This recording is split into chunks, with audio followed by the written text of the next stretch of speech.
안녕하십니까. 서울대 국제학연구소 소장 신성호입니다. 2024년 새해가 밝았습니다. 2024년은 저희 국제학연구소가 설립된 지 20주년이 되는 해입니다. 이를 기념하여 한반도 주변 4강 신년 좌담회를 진행하게 되었습니다. 새해 벽두부터 국제정세가 심상치 않은 모습입니다. 일본에서는 큰 지진이 일어나고 러시아는 지금 새해 초 벽두부터 우크라이나에 대한 공세를 강화하고 있습니다. 거기에 또 대만에서는 중국과 굉장히 중요한 관계를 좌지우지할 또 선거가 있을 예정입니다. 물론 2024년 미국 대선도 이제 본격적으로 시작이 되고 있습니다. 얼마 전에는 서해에서 북한의 갑작스러운 포격이 일면서 한반도 정세도 심상치가 않습니다. 오늘은 서울대에서 연구와 교육에 힘쓰고 계시는 한반도 주변 4강의 전문가분들을 모시고 올 한 해 전망과 한국에 가지는 함의를 살펴볼까 합니다. 오늘 모신 전문가들을 먼저 소개해 드리겠습니다. 국제대학원에서 중국 정치를 가르치시는 조영남 교수님 모셨습니다.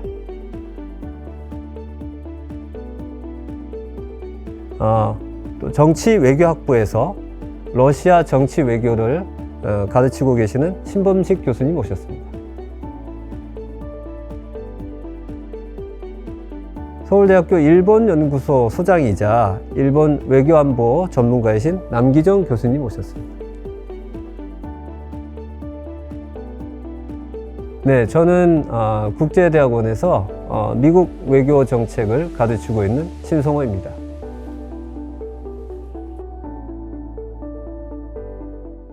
그러면 첫 번째 주제로 올해 전망에 앞서서 작년 한 해 동안 각 나라별로 정치, 경제, 외교 분야 등에서 있었던 주요 사건을 한번 정리해보는 시간을 가져볼까 합니다. 먼저 중국에 관해서 조영남 교수님 말씀해 주시면 감사하겠습니다. 반갑습니다. 방금 소개받은 조영남입니다. 먼저 2023년에 중국에서 있었던 일 말씀드리도록 하겠습니다. 사실은 우리나라 인구가 5천만이고 일본의 인구가 1억 3천이 안 되거든요. 중국은 지금 14억 1천만입니다. 따라서 저희들 중국 연구자들한테 그런 말을 해요. 문제가 없으면 중국이 아니다. 항상 문제가 많고요. 따라서 이걸 다 일일이 논의할 수는 없고 제한된 시간 내에서 가장 중요한 사건 3가지만 말씀드리겠습니다. 첫 번째는 역시 가장 우리도 마찬가지지만 중요한 일이 경제 회복 문제입니다. 한국이나 미국이나 일본과 달리 중국은 지난 3년 동안 사실상 주요 대도시를 봉쇄하는 등의 강력한 소위 말하는 제로 코로나 정책을 썼습니다. 그 결과 3년의 팬데믹의 충격은 다른 어떤 나라보다 컸고요. 따라서 팬데믹이 끝난 작년 2023년은 한마디로 얘기하면 경제와의 싸움 내지는 경제 회복을 위해서 전력을 기울인 한 해였다고 할 수가 있습니다. 성장률이 얼마다 이런 거는 저의 관점에서 그렇게 중요하지는 않습니다. 사실은 성장률로 보면 낮지는 않습니다.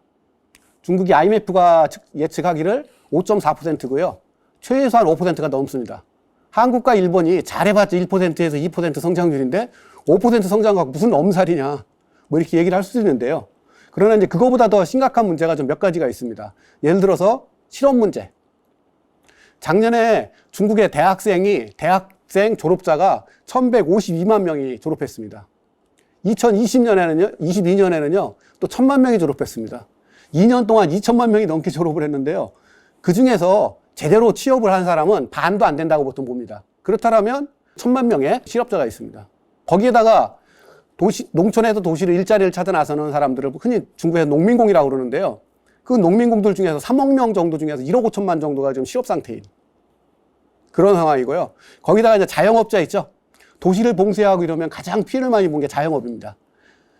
중국 정부가 자영업자들이 폐업을 신고하면 거기에 보상금을 주기 때문에 공식적으로 나온 통계가 있습니다. 그 통계에 따르더라도 지난 3년 동안에 거의 3천만 명에 달하는 자영업자들이 문을 닫았습니다. 그러면 거기에 속해 있는 노동자 이런 걸 포함하면 5천만 명은 넘는 거죠.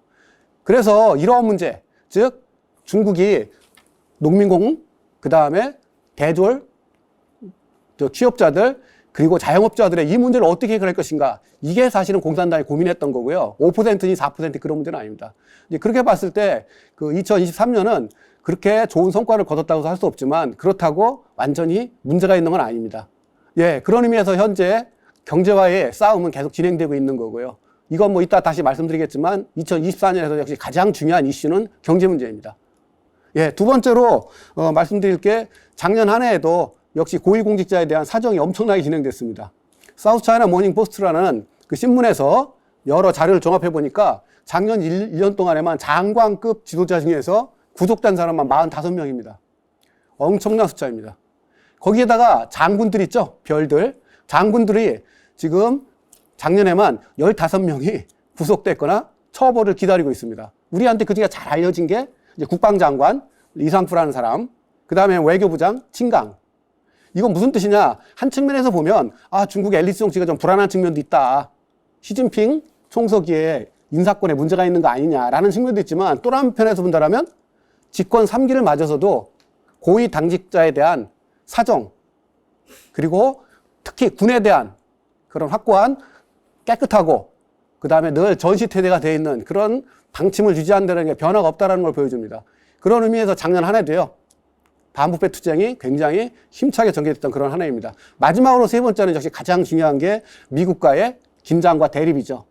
그러나 이제 중국의 입장은 미국과 정면으로 맞서 싸운다, 뭐 미국에 굴복한다 그런 게 아니라 오히려 미국에 대비해서 우회하는 전술을 작년에 썼던 거로 보여집니다. 예를 들어서 일본 히로시마에서 G7이 열릴 때 중국 베이징에서 뭐가 열렸느냐? 브릭스 회의가 열렸거든요.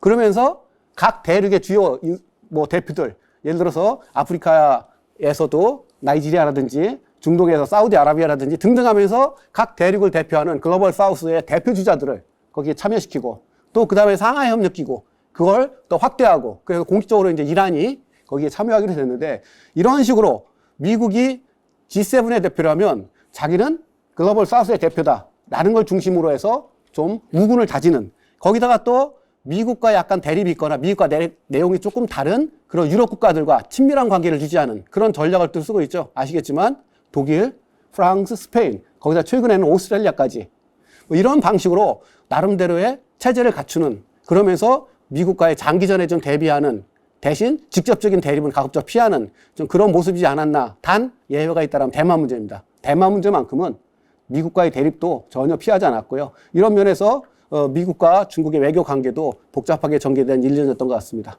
예, 마치겠습니다. 감사합니다. 다음으로 러시아 상황에 관해서 신범식 교수님 부탁드리겠습니다. 지난 2023년 러시아 상황을 좀 정리를 해보면 정치, 경제, 대외관계 뭐 이런 식으로 얘기를 해볼 수 있을 것 같은데요. 근데 이제 거꾸로 얘기를 하자면 대외관계에서 러시아는 일단 전쟁을 계속 수행하고 있기 때문에 전황이 어떻게 되었는지에 대한 얘기를 간단히 먼저 말씀드리겠습니다. 2022년 2월 24일 시작된 이 전쟁이 이렇게 뭐 밀고 밀리는 이런 상황들이 있긴 했지만 작년 전황을 놓고 봤을 때 전반기에는 러시아가 우크라이나 영토에 대한 전반적인 이제 그 점령 지역에 대한 지배력을 좀 강화하던 시기가 진행되었다 이렇게 정리를 해볼 수 있겠고요. 그렇지만 이제 우크라이나도 서방으로부터 지원받은 이런 무기들을 중심으로 해서 부대를 다시 재편해서 6월달 이후부터는 대반격 작전을 시작하는 그런 모습을 보였습니다. 그렇지만 이 우크라이나의 이 대반격 작전이라고 하는 것이 지금 돌아보건대 한 5개월 정도 진행된 것으로 평가해 볼 수 있겠는데요. 큰 성과 없이 끝났다는 평가들이 지배적이라고 볼 수 있습니다. 아마 그 원인에 대해서는 러시아가 점령한 지역에 대한 이 방어선 구축, 삼중 방어선이라고 하는 강력한 방어선을 구축한 데 따른 이점도 있었겠고, 그러나 그에 못지않게 우크라이나 측에서 공세를 취할 때 가장 중요했던 공중 지원 전력에 있어서 열세를 충분히 만회하지 못한 상황에서 전쟁을 반격을 시도하면서 우크라이나의 이 반격이 큰 성과를 거두지 못하고 이제 그 마무리되고 있는 그런 상황이라고 볼 수 있겠습니다. 이런 상황에 이제 엎친 데 덮친 격으로 우크라이나에겐 좀 불리한 상황이었는데 미국 의회에서 아시는 것처럼 이제 하원이 간발의 차로 우위를 점하면서 미국의 대우크라이나 지원의 법안에 대한 이 반대가 지속되고 있어서 사실은 대우크라이나 지원이 이제 미국으로부터의 지원이 사실상 끊긴 상황에서 유럽으로부터의 약간의 지원이 이제 뭐 진행되고 있는 그런 상황이다 보니까 우크라이나가 더 집중해서 러시아에 대한 반격을 하지 못하는 그런 상황이 돼 있어서 일단 러시아는 이 전쟁을 최소한 현재 점령지를 중심으로 해서 자신의 영토화 작업을 전반적으로 진행했다라고 말씀드릴 수 있겠고요.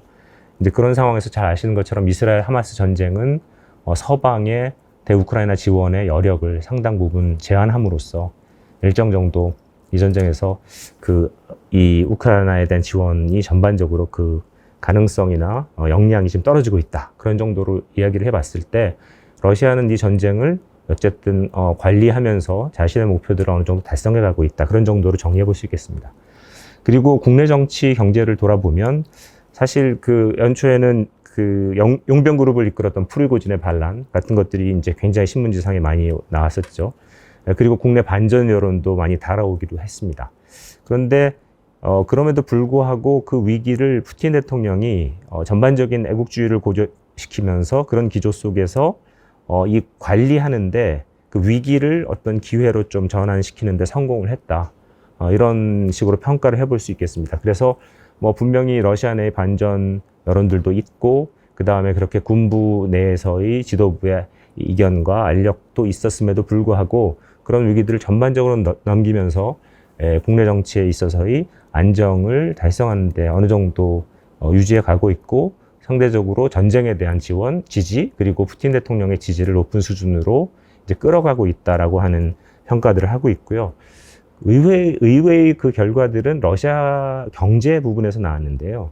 사실은 2022년 전쟁이 발발하고 나서 이 사상 유례 없는 경제 제재 폭탄을 러시아가 맞아서 이 부분에서 러시아가 굉장히 어려운 상황을 겪으면서 결국은 전쟁을 지속하지 못할 것이다라고 많은 예측들이 있었죠.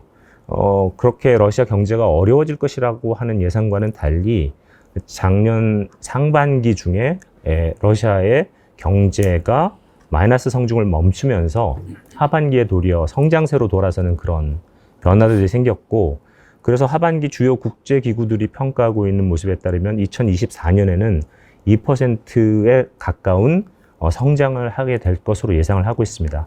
아마 이것은 전쟁 특수나 이런저런 또 국가의 시책들 그리고 중앙은행의 러시아 루블 환율 관리 정책 같은 것들이 비교적 성과를 거둔 이유로 평가되고 있습니다. 뭐 이런 정도로 러시아의 국내 정치 경제 상황을 정리해 볼 수 있겠습니다. 네, 감사합니다. 그러면 이제는 일본, 우리나라 이웃인 일본으로 넘어와서 남기정 교수님 말씀 부탁드리겠습니다. 네, 2023년에 일본을 한마디로 정리하면은 비교적 양호한 경제와 외교 성적표에도 불구하고 지속적으로 내각 지지율이 하락했다 이렇게 얘기해 볼 수 있을 것 같아요. 기시다 내각에 대한 지지는 상반기까지는 그럭저럭 좋았습니다. 3월 달에 한일 정상회담이 있었고 바로 그 우크라이나 전격 방문, 기시다 총리의 우크라이나 전격 방문 같은 것들이 있어가지고 리더십을 국민들한테 좀 각인한 그런 부분이 있고요. 더구나 이제 5월 달에 히로시마 서미트에서 G7에서 상당히 그 세계적인 지도자로서의 모습 그리고 그 히로시마 원폭기념관에 G7 정상들이 가가지고 환호하는 모습 같은 거에서 이렇게 지도력을 발휘했다 이렇게 평가가 있어서 그럭저럭 좋았습니다. 그런데 이제 그 이후로 계속 그 하락하면서 12월 달 작년 말에는 거의 위험 수역에 지금 도달해 있는 상황이거든요. 그거를 어떻게 분석할 것인가라고 하는 건데 이 출범을 하면서 기시다 나름대로 기시다 색깔을 보이려고 했던 것, 즉 그 탈아베 노선, 그 아베노믹스라든지 아베의 외교가 가져왔던 부정적인 측면을 극복하려고 했던 그런 모습과 한편으로는 아베 유지를 계승한다라고 하는 모습 사이에서 국민들이 좀 이렇게 갈팡질팡하는 기시다를 본 것은 아닌가 이렇게 생각이 들어요. 그러니까 뭐 일본형 자본주의, 뭐 새로운 일본형 자본주의를 내걸고, 뭐 신시대 리얼리즘 외교를 내걸고 좀 새로운 모습을 보이려고 했는데 뭐 슬로건은 있지만 내용이 별로 없었다 이런 평가가 좀 있는 것 같고요. 특히 이제 국내 정치적으로는 그 마이넘버법이라고 한국에서는 잘 이해하기 어려운 부분인데 우리식으로 하면은 주민등록법 같은 겁니다. 근데 그게 이제 이 확대 적용되면서 일본 안에서 이 개인정보가 제대로 관리되고 있는가라고 하는 거에 대한 의구심 같은 것들이 퍼지고, 그 일본이 나름대로 전후 일본에서 이 개인의 프라이버시나 이런 것들을 존중하는 그런 문화에서 굉장히 위화감을 느끼기 시작했다라고 하는 게 크게 좀 있습니다. 그런데 그런 점에서는 이제 일본의 전통적인 리버럴들이 기대했다가 이제 기대를 접는 그런 순서로 가고 있었고, 거기에 인태 전략이라든지 안보 관련 세계 문서를 채택한다는 거, 그 다음에 헌법 개정을 계속 말하는 거, 이런 것들은 이제 전통적인 아베 지지파들에게는 뭔가 이렇게 기대를 갖게 했었던 건데, 그것조차 굉장히 애매한 상황으로 가고 있어가지고 그거에 대한 그 불신감 이런 것들이 또 그 강경한 아베 지지자들에게서는 기시다 지지를 철회하는 그런 모습으로 가게 됐던 것 같아요. 근데 그게 상징적으로 보여주는 게 작년 6월 달에 보수 신당을 창당하겠다고 해서 이 야쿠타 나오키라고 하는 아베 응원단 장이라고 했던 사람이 보수 신당을 창당하겠다고 선언하고 실질적으로 이제 9월, 10월 달에 창당 수순으로 가는 게 있습니다. 근데 그 흐름하고 그러니까 기시다 내각에 대한 지지율이 하락하는 거하고 그렇게 비슷하게 가는 측면이 있어서, 그런데 아베 지지의 최저점이 37, 8%였는데 지금 그 NHK 조사입니다만은 지금 기시다 내각의 지지율이 23% 정도로 보게 되면은 한 15% 정도의 이 지지가 빠져나간 거로 볼 수 있는데, 그러니까 한편으로는 그 자민당의 그 리버럴들이 빠져나가고 또 자민당의 우파가 지금 빠져나가고 이런 상황으로 지금 가고 있는 게 아닌가 이렇게 생각이 들어요.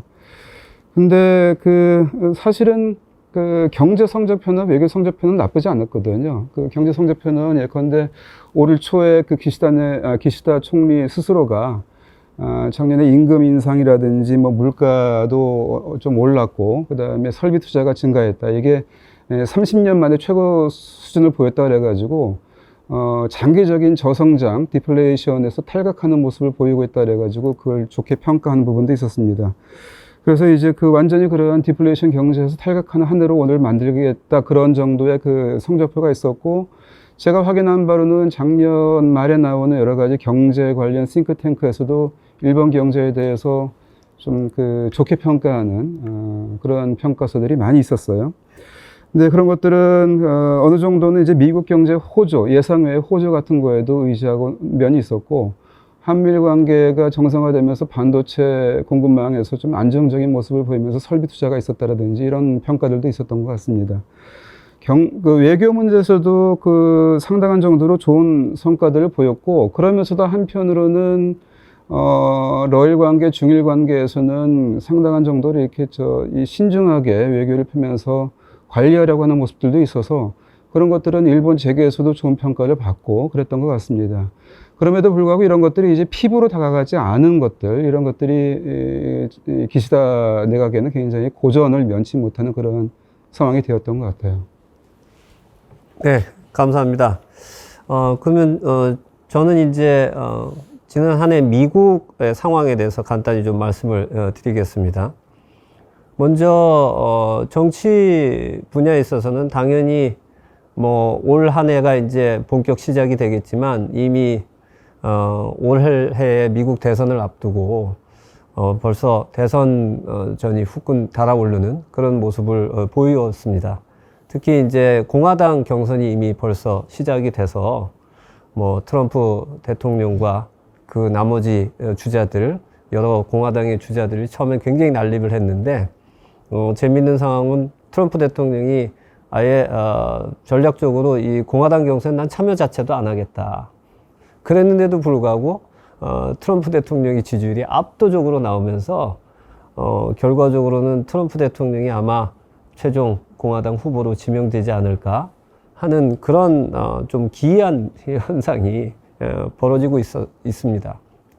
그리고 동시에 또 하나 오히려 이 경선보다도 더 모든 사람의 시선을 가졌던 거는 그 사이에 트럼프 대통령의 사법 리스크가 본격화되기 시작했다. 그래서 연방 차원과 또 각 주 차원에서 뭐 부정선거 개입 여러 가지 운동 등으로 해가지고 그 공문서